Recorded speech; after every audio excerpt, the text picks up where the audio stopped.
6월 15일 장전 시장입니다. 자, 전일 국내 증시는 굉장히 큰 리스크들이 한 번에 덮치면서 급락이 나왔는데, 만약 오늘 뉴욕 증시까지 크게 하락이 나왔다면 국내 증시 충격이 더욱더 컸을 가능성이 높습니다. 자, 다우가 조금 빠졌는데 유나이티드 그룹 헬스케어 그룹이 단기적인 하락이 좀 크게 나왔습니다. 이 코로나 이슈가 끝난 뒤에 노년층이 이제 적극적으로 병원에 다니면서 우리가 흔히 말하는 보험비를 좀 타낼 수 있는 그런 이슈가 나오면서 크게 하락이 나왔고, 그로 인해서 지수가 빠진 거지. 장 막판에는 지수가 좀 회복하면서 마감을 했거든요. 오늘 전체적인 이슈들 한번 살펴보도록 하겠습니다. 자, 우선 주식 카페발 하한가 사태가 나왔어요. 뉴스가 나왔기 때문에 그냥 바른투자연구소 관련해서 아마 여기서 이 전체적으로 이제 매집을 하다가 더 이상 추가적으로 이제 자금 조달이 안 되니까, 어떻게 보면 뭐 펀지라고 보시면 될 것 같습니다.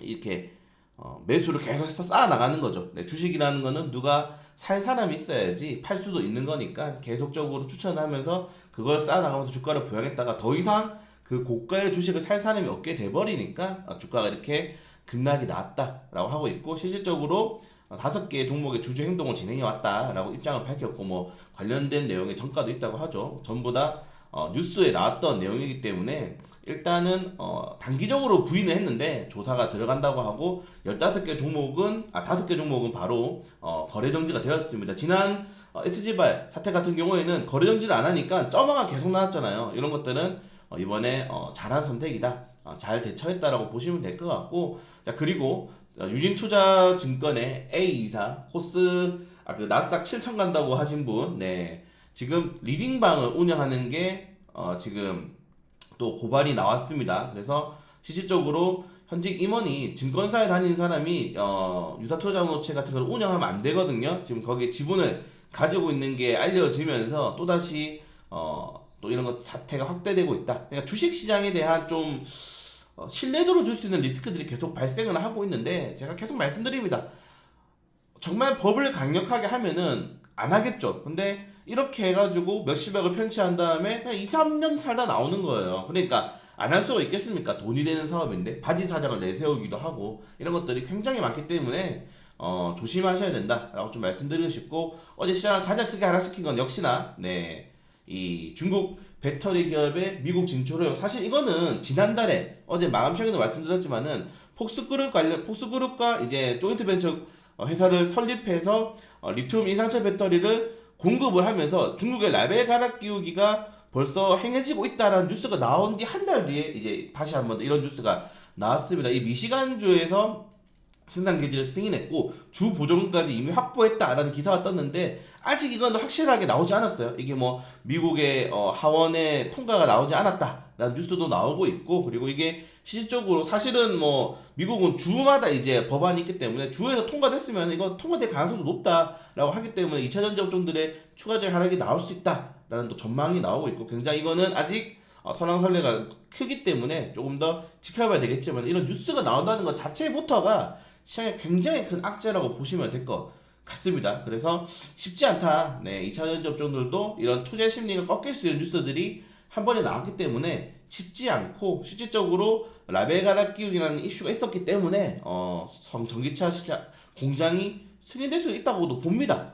네, 왜냐면은 지금 미국 국방부 장관이 중국에 지금 가기로 했죠. 네, 그리고 갑자기 뜬금없이 이 빌 게이츠도 중국 시진핑 주석과 뭐 면담을 한다거나, 최근에 중국에 많은 이 미국 CEO들이 계속 찾아가고 있지 않습니까? 테슬라도 그렇고 뭐 잭슨왕도 그렇고, 그런 것들을 본다면은 우리가 모르는 미래 관계가 또 있지 않느냐.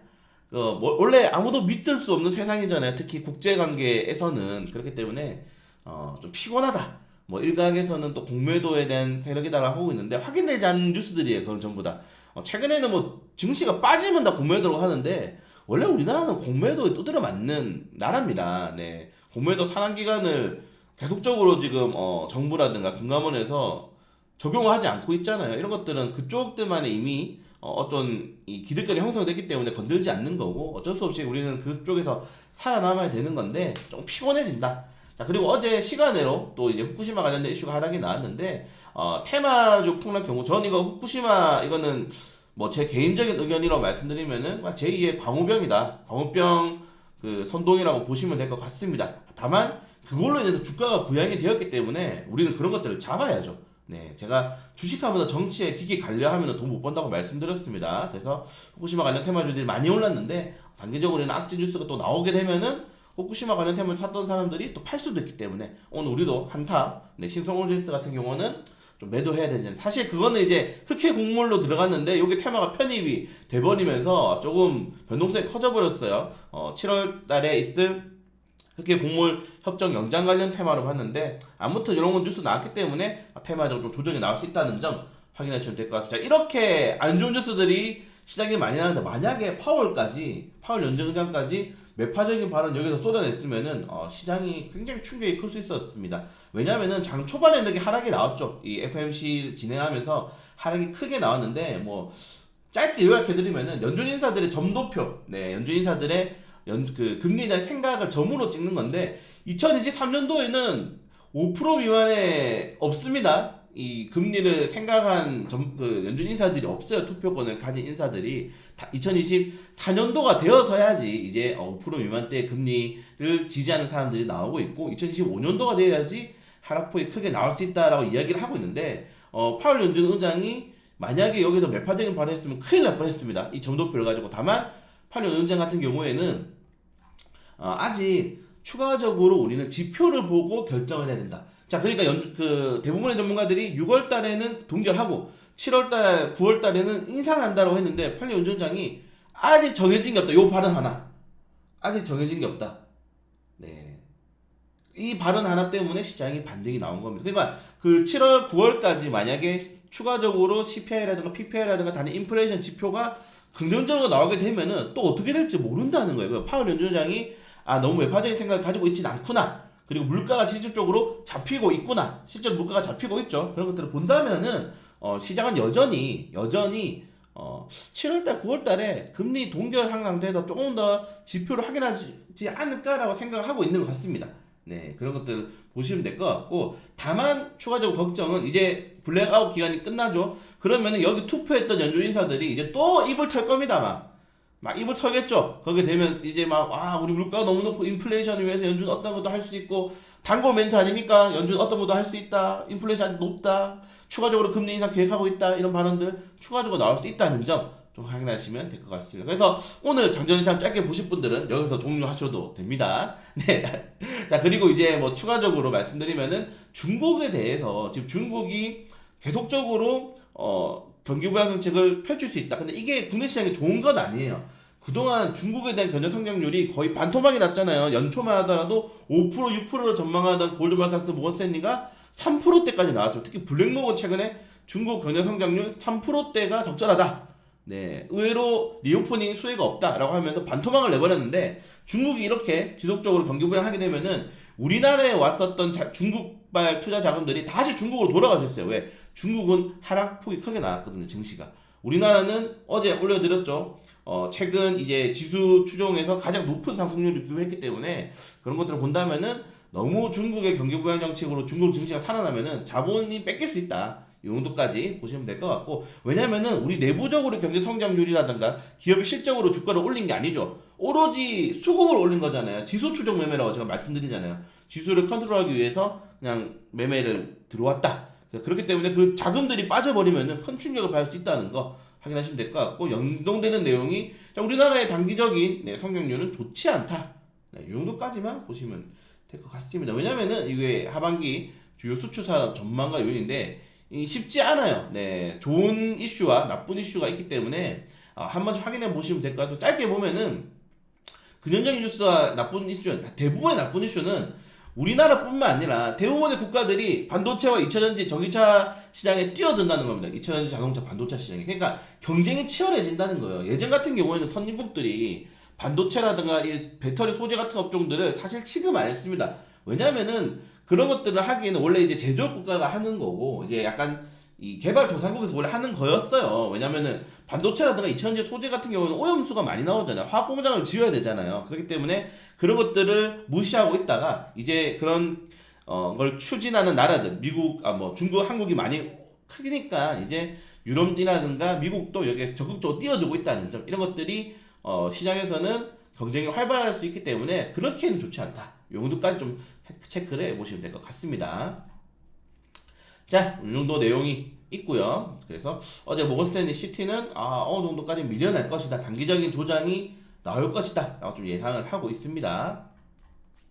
네, 그걸 제외하고는 뭐 아래 이슈 말씀드리도록 할게요. 자, 뉴욕 증시 어제 상승이 나왔는데 여전히 빅테크, 빅세븐 업종이라고 말씀드렸죠. 마이크로소프트, 애플, 엔비디아, 구글, 메타, 아마존, 테슬라 빅세븐 업종들이 좀 선방을 해주고 있고, 어제 다우를 끌어내린 건 유나이티드 그룹, 헬스케어 그룹주들 좀 조정이 나왔다는 점, 이 정도까지 체크를 해보시면 좋을 것 같습니다. 테슬라 같은 경우에는 드디어 상승이 끝났습니다. 13일 상승을 전환을 했는데, 사실은 이게 호재죠. 판매가를 인상한다 라고 했는데도 불구하고 단기적으로 그동안 많이 올랐으니까 단기적인 조정이 나왔다는 점 좀 확인하시면 좋을 것 같고, 자, 그리고 수소 관련된 이슈도 어제 이제 모여서 얘기했죠. 16개 최고 경영자가 모여서 이제 새로운 수소 산업에 대해서 활성화해야 된다. 제가 수소는 전기차 시장에 비해서 그렇게 크진 않지만은 절대적인 생태계가 구축이 무조건 돼야 되는 시장이라는 점을 말씀을 드렸고, 관련된 종목들이 좀 크지 않기 때문에 동화성이라든가 평화산업 이 두 종류 좀 체크하시면 될까. 최근에 뭐 신도기업, 뭐 일지테크가 많이 올랐는데 요 두 종목이 그래도 대장이니까 확인하시면 될 것 같고요. 그리고 최근에 이제 중국에 그 공장도 수소 공장도 지었잖아요, 현대가. 그래서 수소 관련된 시장 계속적으로 확대될 것이고, 유럽연합이 전기차 배터리 원료 재활용 의무화 2031년도 시행령, 아직 5년 아직 많이 죄송합니다. 아직 7년 8년 남았는데, 그러면 지금부터 담아가야죠. 10배 10배가 먹으려면은 지금부터 담아가야죠. 그래서 성일 하이텍, 코스모화학이 대장주기 때문에 관련된 종목도 체크하시면 좋을 것 같고, 그리고 최근에 뭐 IS 동서라든가 다른 기업들이 투자를 굉장히 많이 하고 있습니다. 자, 여러분들 신규 사업 투자할 때는 본 그룹주들이 돈이 많아야 돼요. 돈이 많은 그룹주들을 잘 체크하시고, 이수 스페셜티 케미컬 만들 때 돈이 많으니까 만드는 거, 거기에 대한 투자 확대가 되는 거잖아요. 포스코 그룹주들이 2차 산업으로 확대할 때 본주가 돈을 잘 버니까 쥐뿔도 없는 테마주들, 말도 안 되는 그룹주들이 우리 리튬 광산 추진한다, 뭐 MOU 맺었다, 다 개소리입니다. 그런 것들을 하려면은 돈이 많은 본주가 있어야 돼요. 모기업이 돈이 많은 기업들이 사업을 확대할 때 그 종목들이 터질 수 있다는 점 좀 확인하시면 될 것 같습니다. 나머지는 다 테마로 접근하셔야 돼요. 그래서 폐배터리 관련 이슈는 소수점 영상 체크하시면 될 것 같고, 네, 개별적인 이슈들 한번 체크하시면 돼요. 오늘 이제 거래 정지니까 잘했습니다. 거래 정지고 과연 추가적으로 어떤 이슈가 날 건지 조금 보시면 좋을 것 같습니다. 네, 그래서 오늘은 뭐 소매 판매, 재무장관 회의 개최, 뭐 카타르 통상산업장관이 방문하면서 최근에 LNG 테마주 좋죠. 뭐 일생이 제일 테마주가 대장주가 되는데, 뭐 K론도 나쁘지 않기 때문에 한번 확인해 보시면 좋을 것 같고, 제일바이오는 최근에 뭐 제일바이오 한신기계 계속 이런 경영권 분야 이슈가 많은데, 그거 다 테마 작전이라는 점, 그 뉴스를 흘리는 게, 여러분들 뉴스를 뭐 정말 기자정신 발휘돼가지고 쓰겠습니까? 돈 주고 올리는 거지. 뉴스를 조심하시길 바라겠습니다. 그래서 파월형이 아니었다면 오늘 시장에 굉장히 리스크가 나올 수 있었는데, 아직은 요거 이제 추가적으로 어떤 식으로 나올 수 있는, 특히 2차전지 업종들이 어떤 식으로 반등할 것인지, 어제 10% 정도 다 하락이 나왔기 때문에 이 단기적으로 저점 발판 매도 심리 나올 수 있거든요. 좀 체크하면서 대응하도록 하겠습니다.